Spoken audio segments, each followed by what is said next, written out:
Hey guys, welcome back with another banger video on the channel today, guys. It's been a while since I've done that intro in a minute, but hopefully you guys are having a very wonderful day. As you see, the YouTube is getting uploaded. Long-term videos are coming back. I told y'all I was making a comeback. Obviously, you saw it the Rant Wednesday, either yesterday or you saw it on obviously Wednesday. This video may be coming out on Thursday or Friday. I haven't decided on that yet, but I'm going to talk about the Bears for a real quick minute, all right? I had the idea in my head while I was doing my rant. I was like, I think it's time for me to talk about the Bears on the YouTube channel, give a brief explanation. And later in this video, you should hear me apologize for something I have done last year. But before we get into all of that, make sure y'all like and subscribe to the channel if you are new. We're on the road to 100 subscribers, probably trying to get to 250 by the end of the year. Maybe get stronger, build more, become more. Obviously, follow my socials. They're in the link in the description. Click on the link tree, and you'll see all my socials there. You can go to the Instagram, Twitch, YouTube. I'm going to be starting to stream on Instagram and Twitch, so that should be a good thing. But let's get into the Bears news. All right, the Bears news has been big. It's been really big ever since the season has ended. The NFL season, ever since it ended, really, um, the Bears have been a really good, big talking topic.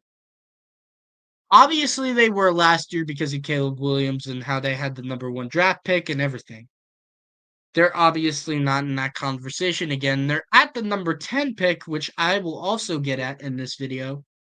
Um, But I want to talk about their free agency moves first. I think they did incredible at the free agency moves because I nitpicked at this all season. I talk about this with every single team that has a bad O line. You do if you don't have a good O line, there's nothing that the quarterback can do at all to throw or pass or even run with the ball. Even the running back has a problem with that. If you don't have blockers for you, you cannot do anything. And I'm going to say this right now: Caleb Williams could not do anything this season. Last season, he could not do anything because he didn't have an own line. That man did not have an offensive line to work off of. He didn't have an offensive line to play with, and which led up to Chicago's record. And keep in mind, the defense also got worse throughout the season because Matt Eberflus got fired because of his horrible offensive coaching. I mean, the Bears, they've had an up and down. All of last season, they had an up and down. Um, and they've been like that for many years. Back in, I think, I'm gonna say it was 2021, maybe 2020. I might be wrong, but it was some point of where the Bears and the Saints faced each other in the wild card game. That's the last time that the Bears were in a playoff. I remember Mitchell Trubisky was still the quarterback for the Bears at the time. Obviously, the other time that they were in the playoffs was all the way, I think, to the divisional or conference championship in the NFC, where they faced the Eagles and obviously lost to that horrible double doink. But to just stray away from the bad news, I think they built a really good O line.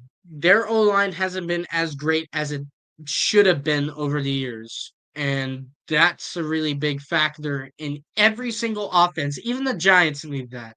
The Giants need a good O line. The Bears need a good O line. And guess what? The Bears went off that. Ryan Poles went off that.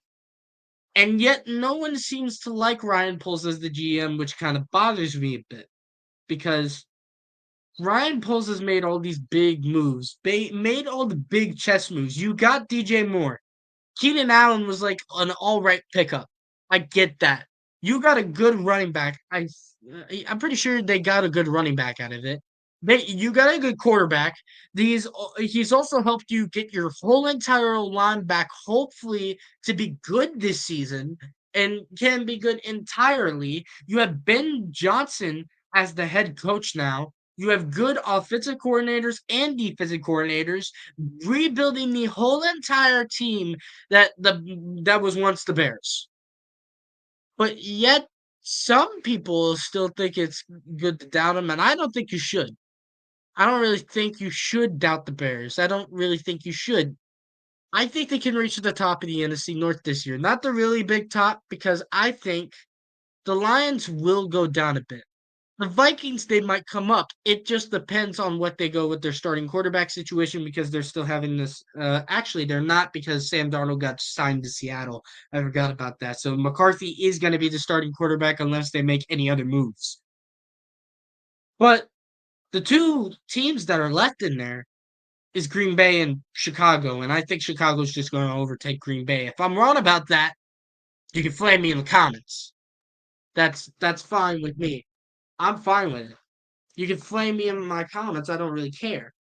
The thing that I will get at is Chicago has just gone through so much over these past few years. Like, they've gone through so much as a team, and it sucked because fans have got had have to gone had had to go through that. Um, a lot of fans have had to go through that, and it's not really been great for them to go through that kind of thing. I mean, there's a lot of teams that are going for the exact same thing of where they don't have an O line or anything. This team has rebuilt their whole entire team and given their quarterback maybe a chance to improve off of it and a chance to maybe lead them to the playoffs, which I think they can do. They can at least reach 11-6 to 12-5. I think they can reach the top of their division because the Lions don't have Ben Johnson anymore. The Packers are probably not even going to be a good team. They're obviously pussies for trying to get the tush push rule just invaded, because that's just a stupid thing anyway. Another thing for another video. The Vikings, they don't have Sam Darnold anymore. That man was terrified of ghosts that were in the field that he could only see, but nobody else could. Um, they they still have JJ McCarthy, but I don't know if he's really going to do much. We'll have to see what happens. And then obviously that's probably about it, because you have Minnesota, you have Detroit, and then you have Green Bay, and then there's nothing really much that you can do. Chicago will probably be at the top of the division. If we're going to be completely honest, Chicago will be at the top of the division, and I'm not. And I mean, I said last year that Caleb Williams was going to be horrible. If we're going to be honest, he wouldn't have been if he had an online.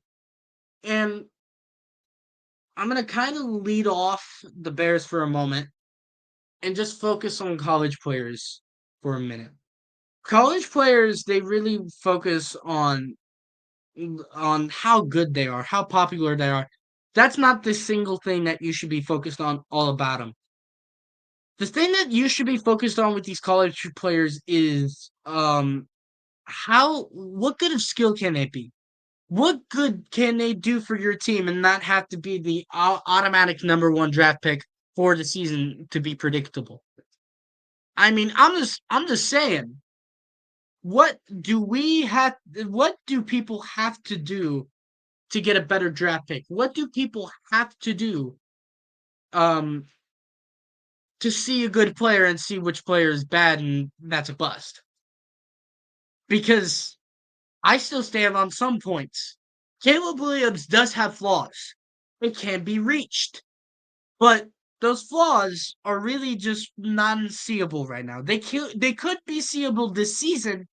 It's just I think some quarterbacks, they get targeted really easily. Like Cam Ward, for example, he has his own flaws. In Miami, he's good, but a lot of people say that once you leave college, you're probably not going to be good enough at the pro level unless you are really highly talked about and you have high expectations and then you ruin them. You've officially become a bust. I didn't have high expectations for Caleb Williams because I did not have the high expectation of him thinking he was going to do good. I didn't think he was good to do good because I really haven't watched him play. I don't really think he was going to do good because he's a player that's been really hyped up. He's been really talked about, by a lot of Chicago fans, and yet some Chicago fans can be delusional. And that's the reason didn't want to believe it. I mean, the reason why I did not want to believe that is for good reason. The good reason of why I didn't want to believe it. Um, I mean, the I didn't want to believe in that reason because um I I just think of the Bears as a not really good team. I've seen them that way my whole life. They have not really been a good team ever since they made it all the way to the conference championship where they faced Philadelphia. That's where I think they reached their peak, and then they started to fall down again and went on their down. I think they can bring that back up. If they can reach a Super Bowl, and this is just fear theoretically, if they could reach a conference championship or divisional round, I will give them props. I will give them props, literally, because making it that far as a team that's had to rebuild over free agency, rebuild over the whole entire offseason, and has stayed in that one single position of saying, you have done your job and you have kept it stable enough that you have led yourself to a wild card round, a divisional round, a conference championship, maybe, or even the Super Bowl, which you could win. That is what a good team is. That is what rebuilding a good team is, and that's what the Bears can become. If the Bears can't become that, then they'll probably make it at least to the wild card and be a first round out. But if they can become better enough to be a good team, I have no doubt in my mind that they couldn't reach far in the playoffs. They can't reach it all the way in the Super Bowl. I'm not going to believe in those hopes. I was saying theoretically, obviously. But still, the Bears, I think, will still be a good team this year. And the Bears being a good team, me saying that surprises me a bit because you never really see the Bears as a good team. You never really think of the Bears as a good team, but yet this year they can be. And I mean, Ashton Jeanty for them to draft them in the draft, I think it might be a good decision. It could be a good decision for him to be drafted by them. I think there could be better options, but Jeanty could be good um for them. But I also think Jeanty's a little overrated a bit, but I also don't really have great ball knowledge at the best of it. All right? But that's where I'm going to leave off there. The Bears doing great, man. They're doing great. We're gonna lead into the outro. I hope you guys will have a wonderful day. I hope you all enjoyed this video. Uh, basically, my apologies to Caleb Williams and the Bears because I didn't think they really would do well. Anyways, follow all my links in the description. Make sure you guys like, subscribe, turn on that post notification bell so that you can get notified when I post a video every single time. We're putting out videos. We're getting them out. We're editing them. As I said in the last video, at the end of last video, intros and outros will not be put in until I find where they are, where some intros and outros are. So you will not see them until I find both of them and hopefully get the files renamed. And then that way we can't keep losing these things. But I love you guys. I'll see you guys in the next video. And I hope you have a good rest of your day. Peace.